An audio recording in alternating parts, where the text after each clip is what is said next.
Hello everyone, তো আশা করি সবারই পড়াশোনা ভালোই চলছে। তো দেখো, আজকে হচ্ছে যে ভিডিও টপিকটা আলোচনা করছি, এটা ক্লাস 10-এর জীবন বিজ্ঞানের চ্যাপ্টার 3 মানুষের লিঙ্গ নির্ধারণ যে আছে সেখান থেকে, ঠিক আছে।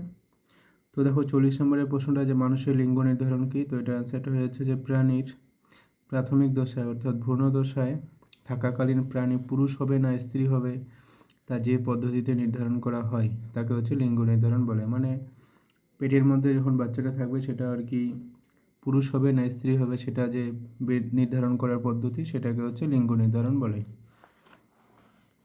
এবার দেখো, যেটা 41 নম্বরের প্রশ্ন আছে যে যৌন ক্রোমোজোম কত প্রকারের হয়, তো এটা অ্যান্সারটা হয়ে যাচ্ছে যৌন ক্রোমোজোম 2 প্রকারের হয়, একটা হচ্ছে এক্স, অপরটা ওয়াই।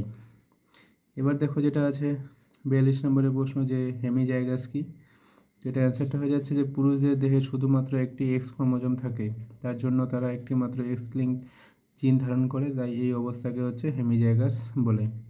মানে পুরুষদের যে ক্রোমোজোম আছে একটা তো এক্স আর একটা ওয়াই, সেক্স ক্রোমোজোম আর কি, ঠিক আছে। তো এখানে খালি একটাই এক্স ক্রোমোজোম থাকে, তাই সেটাকে আর কি হেমিজাইগাস বলা হয়। এবার দেখো যেটা এই প্রশ্নটা 43, এটা হচ্ছে এক সংকর ও দ্বিসংকর জননের টেস্ট ক্রস অনুপাতটা লেখো, এটা এমনি আর কি, ঠিক আছে। তারপরে দেখো 44 নম্বরের প্রশ্ন যে মানুষের লিঙ্গ নির্ধারণ পদ্ধতিটি ক্রোমোজোমের সাহায্যে দেখাও, যে এটা তো তোমাদের পরীক্ষা আসে। তো কীভাবে দেখাতে হবে, দেখো যে মহিলা আছে, হ্যাঁ, আর পুরুষ আছে। তো মহিলার যে ক্রোমোজোম হবে আর কি 44টা অটোজোম প্লাস দুটো আর কি সেক্স ক্রোমোজোম এক্স এক্স, আর পুরুষেরটা হবে 44টা এ মানে অটোজোম প্লাস এক্স ওয়াই। তো প্রথম কাজ কি, দেখো প্রথম কাজ হচ্ছে গ্যামেট তৈরি হবে, মানে মহিলার হচ্ছে ডিম্বাণু কীরকম তৈরি হবে, এটার অর্ধেক এটার একটা, ঠিক আছে। সেমভাবে এটার অর্ধেক আর এটার একটা, তার মানে হচ্ছে 22টা অটোজোম প্লাস এক্স, 22টা অটোজোম প্লাস এক্স। আর পুরুষদের ক্ষেত্রে হয়ে যাবে কি, দেখো 22টা অটোজোম এটার অর্ধেক আর একটা পাবে এক্স, আর এখানে যাবে 22টা অটোজোম আর একটা পাবে ওয়াই, ঠিক আছে। এবার এদের যে মিলনটা দেখো, এটার সঙ্গে এখানকার প্রথমটা তাহলে হয়ে যাবে কন্যা, এবার এখানকারটার সঙ্গে আর কি, ঠিক আছে, এখানকারটার সঙ্গে এখানকার সেকেন্ড এরটা যদি আসে তাহলে এক্স ওয়াই হয়ে যাচ্ছে, তার মানে হবে পুত্র। তোমরা এটা দেখিয়ে বুঝতে পারবে, ঠিক আছে। জাস্ট সিম্পল কিছু না, ধরে নাও যে যোগের মতো এডিশন, যে এটার সঙ্গে যখন এটার মিলন ঘটবে, দেখো 22 আর 22 কত হবে, 44টা এক্স আর এক্স যোগ করে এক্স এক্স হয়েছে, ঠিক আছে, এইভাবে আর কি হয়েছে। এবার দেখো যেটা 45 নম্বরের প্রশ্ন যে পুংগ্যামেটের 22টা অটোজোম প্লাস এক্স ক্রোমোজোমকে কী বলা হয়, এটা হচ্ছে গাইনোস্পার্ম, ঠিক আছে।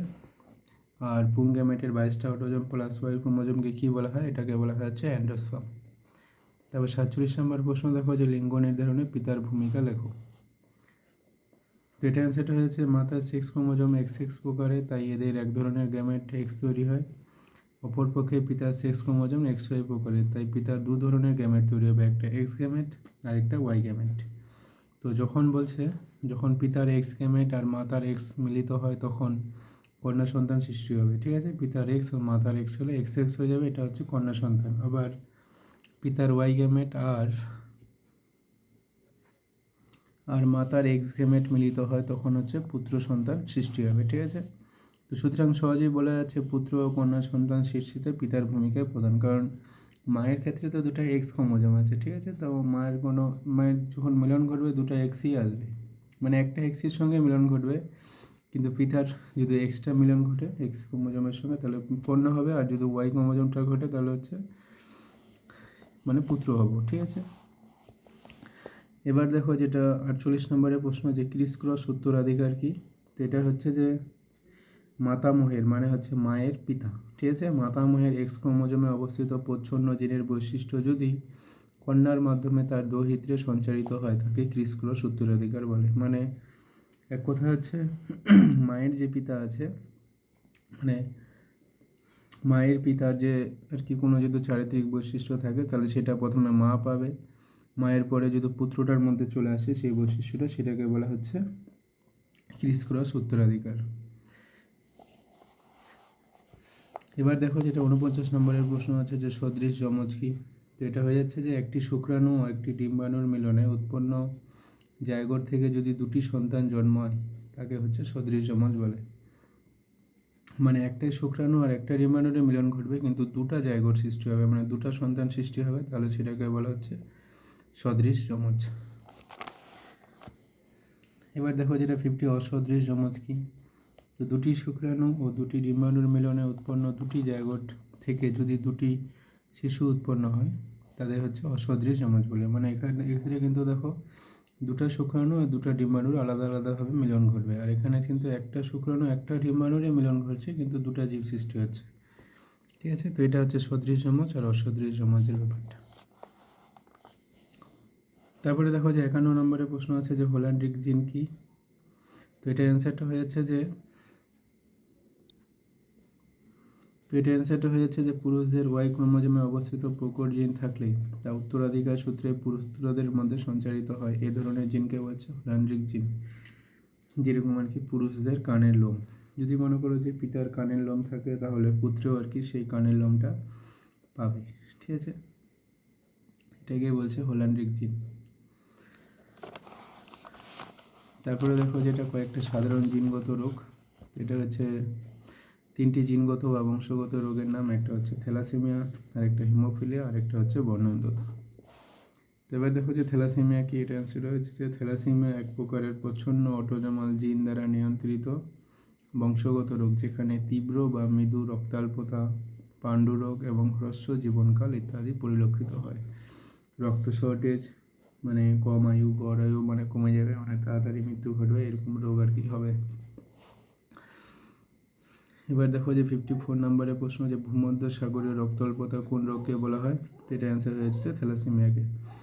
এর কারণ হচ্ছে ভূমধ্য সাগরের পার্শ্ববর্তী অঞ্চলে এই আর কি রোগটা প্রথম দেখা গিয়েছিল, তাই এই রোগটার নাম দিয়েছে ভূমধ্য সাগরীয় রক্তাল্পতা। এবার দেখো যেটা 55 নম্বরের প্রশ্ন আছে যে থ্যালাসেমিয়া রোগের লক্ষণগুলো কী কী। তো সেটা হচ্ছে এই রোগের প্রধান লক্ষণগুলো হলো হিমোগ্লোবিন উৎপাদনের ত্রুটি এবং রক্তাল্পতা, বিশেষ করে হিমোলাইটিক অ্যানিমিয়া রোগ হয়। মানে হিমোগ্লোবিন যে আছে আমাদের রক্তের মেন উপাদান আর কি, সেটা উৎপাদনের ত্রুটি দেখা যাবে, রক্তাল্পতা দেখা যাবে। তারপর দেখা যাবে যে অস্থি দুর্বল ও বিকৃত হওয়া, যকৃৎ ও প্লিহার বৃদ্ধি পাবে, কালচে মূত্র হবে। ঠিক আছে, তো এইসব জিনিস যদি দেখা যায় বুঝতে হবে যে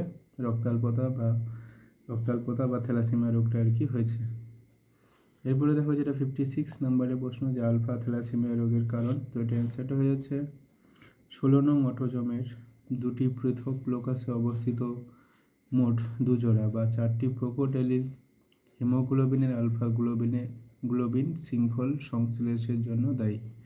ঠিক আছে, তো আলফা থ্যালাসেমিয়া রোগের কারণ হচ্ছে 16 নং অটোজোমের দুটা পৃথক লোকাস। এবার দেখো 57 নম্বরের প্রশ্ন যে বিটা থ্যালাসেমিয়া রোগের কারণ। এটা হয়ে যাচ্ছে যে 11 নং অটোজোমে অবস্থিত এক জোড়া বা দুটি প্রকট এলিল হিমোগ্লোবিনের বিটা গ্লোবিন শৃঙ্খল সংশ্লেষের জন্য দায়ী। এবার 58 নম্বরের প্রশ্নটা দেখো যে রোগের তীব্রতা অনুসারে থ্যালাসেমিয়া কত প্রকারের হয় ও কী কী। তো এটা হচ্ছে 2 প্রকারের, যথা থ্যালাসেমিয়া মেজর এবং থ্যালাসেমিয়া মাইনর। তো যেটা যদি থ্যালাসেমিয়া মাইনর হয় রোগীকে বারবার রক্ত বদল করতে হয় না। থ্যালাসেমিয়া মেজর বুঝতে পারছো যে এটা একটু বেশি ভয়াবহ বা এটা তাড়াতাড়ি রক্ত চেঞ্জ করতে হবে, রোগীর দেহে বারবার রক্ত বদলাতে হবে। এবার দেখো যেটা 59 নম্বরের প্রশ্ন আছে যে হাইড্রক্স ফিটালিস কি। এটা অ্যান্সারটা হয়েছে আলফা থ্যালাসেমিয়া মেজরকে হাইড্রক্স ফিটালিস বলে। এটা আলফা থ্যালাসেমিয়া মেজর আছে সেটাকে আমরা বলবো হাইড্রক্স ফিটালিস।